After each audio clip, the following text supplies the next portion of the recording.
Isang hinihinalang tulak ng droga ang patay sa operasyon ng mga pulis sa Nueva Ecija. Hulikam naman sa Makati City ang umano'y pagnanakaw ng 5 empleyado sa isang convenience store na pinagtatrabahuan nila. Exclusive! 5 empleyado magkakakuntsaba umanong nangupit sa pinapasukan nilang convenience store sa Makati. Halaga ng natangay na pera aabot sa 800,000 piso. Kasambahay sa Las Piñas City na nagnakaw umano ng aabot sa 3.2 milyong pisong pera at alahas sa kanyang amo.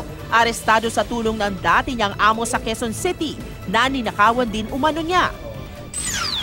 Sa San Antonio, Nueva Ecija, hinihinalang tulak ng droga, patay matapos umano makipagbarilan sa mga pulis sa buy-bust operation.